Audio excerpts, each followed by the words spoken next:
comparing your drawings to other artists. Why I do it.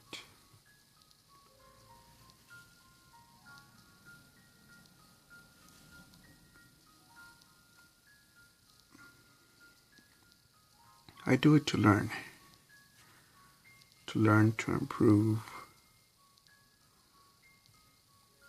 boost my ego, and humble my ego.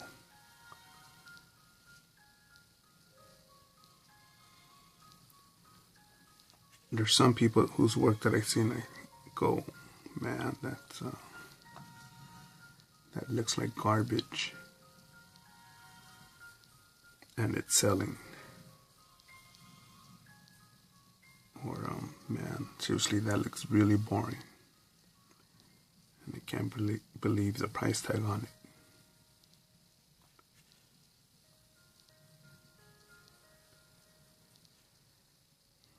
But overall, it has an effect on my perspective on shading, composition, sales.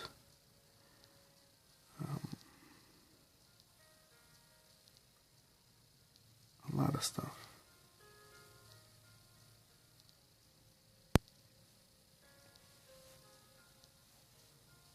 Because it could be on one hand say, it'd be cool to sell, make those sorts of sales.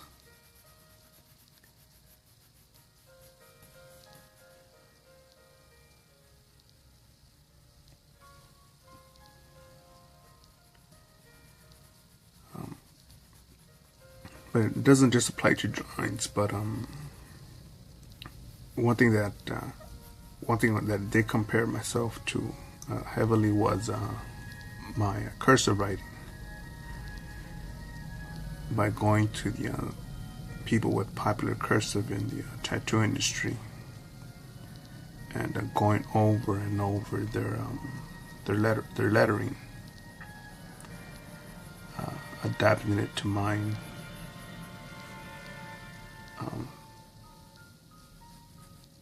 And then from there I started to look at other people's lettering, and I started grabbing certain shapes from one, a certain S from someone, a certain A from someone else.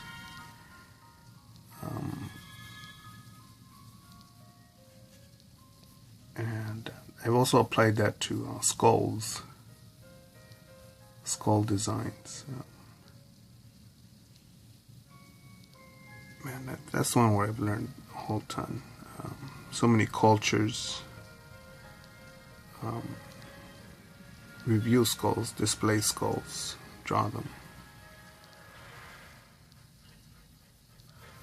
It's a reminder of our mortality.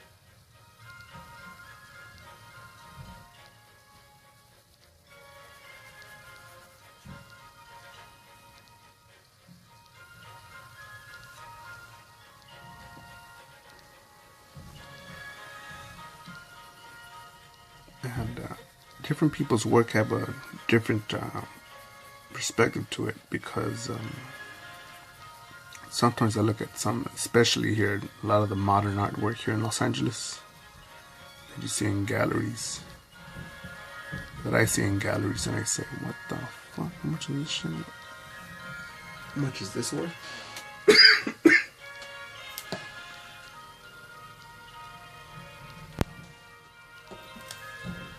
And just like that, when I start coughing and start thinking, man, really, that's the price on that? That's the asking price? That's the value? And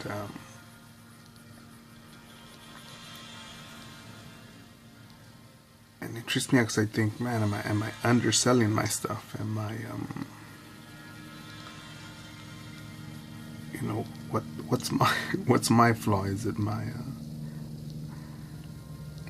sales pitch? Is it my base, my medium? Should I be using more acrylics than colored pencil? Should I be using oils instead of graphite?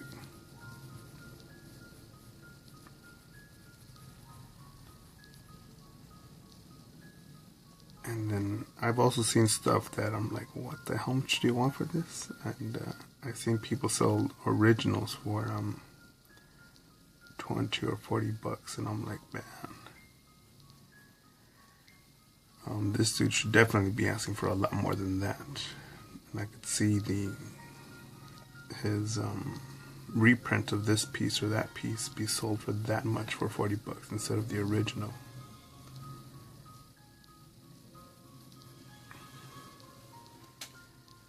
So comparing your artwork, it does. I think it's good. It can be good. There's yeah, depending on how you use it, I guess.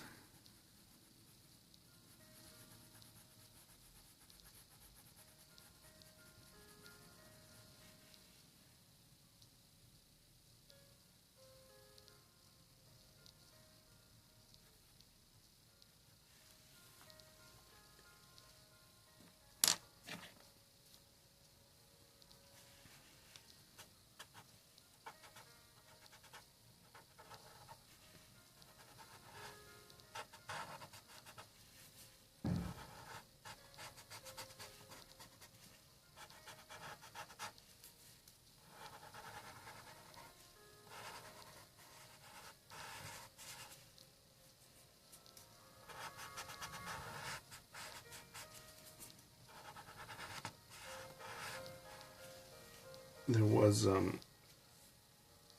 friend of mine that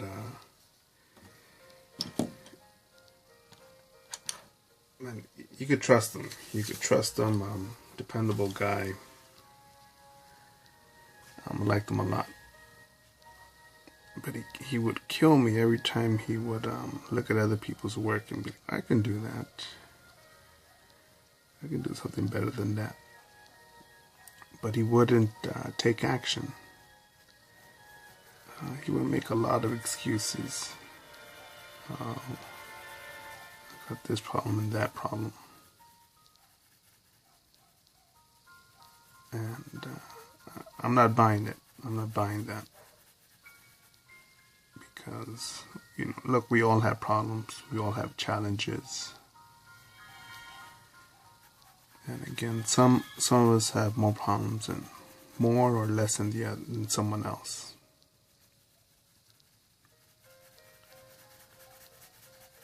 But I don't think we should give in to those. If we look at, you know, mankind, you know, there was a time when someone thought, man, I wonder what it's like to fly like a bird. Wonder what it's like to be in space. I wonder what it's like to cross the ocean. Wonder what's across that ocean. And I'm pretty sure someone else said or told that person, you know, possibly told that person, why do you want to dream that? Why do you think of that? Look, we got it good here. We're comfortable here. We're comfortable. We're alive. Let's just enjoy the sunlight and the party and the moment. Let's just do that.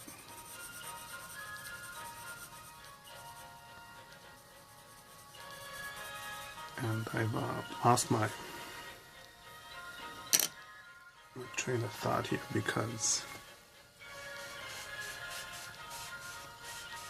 I've almost eliminated that way of thinking from me, because there are times where I have a grain of doubt in me, a grain of pessimism in me, and for a moment I think, why bother? But no, I shouldn't.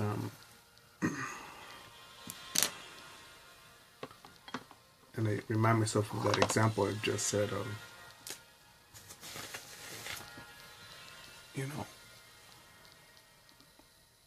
Mankind has built pyramids around the world, or at least in Mexico, Egypt. I'm trying to think where else has there been pyramids. So Stonehenge is a pretty heavy duty creation. The Great Wall of China. So man has built incredible, huge things. Things are bigger than himself. So why can't I sell this artwork, sell it and make it happen? And to this day, that friend of mine, man, that guy is still an amazing person. And my ass needs to go visit him because he's just a good person to have around. But if you're gonna compare your work, take action. Also, don't just say, "Yeah, I could do better than that." Don't just talk about it. Be about it.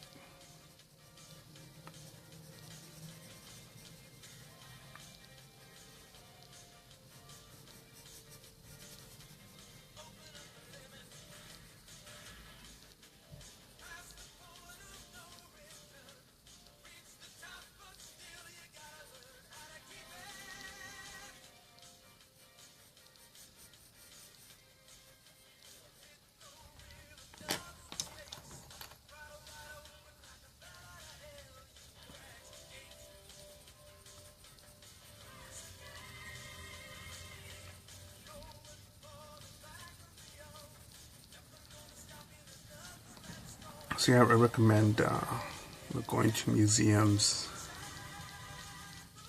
going to galleries, observing graffiti, tattoos, all that stuff. And learn from them. Learn. I hate seeing all this bullshit of, I don't need to see anything. I'm my own thing. I don't need to follow anyone else's footsteps. And then I think, you're using acrylics like other people, airbrushing like other people, oils like other people. You're still drawing and creating on canvas. You're not really, as much as I'm not a fan of Damien Hirst, I thought it was pretty awesome that he put diamonds, a bunch of diamonds on a skull. Using a real skull with real diamonds. That's now that sort of medium is like, wow, just different. And what is valuable there too, with death in your hands, the human skull. What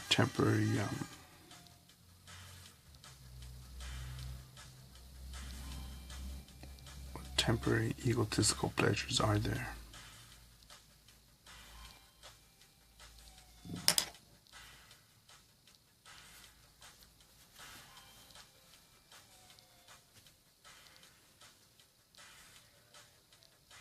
But when you compare your artwork, overall, I believe it comes down to letting your artwork speak for itself. Because you could say, I'm gonna draw better than this guy. I like this part. I'm gonna go crazy like this dude. One thing is saying it, having the intentions. Another one is actually delivering, executing properly, and making it happen. Letting the work speak for itself.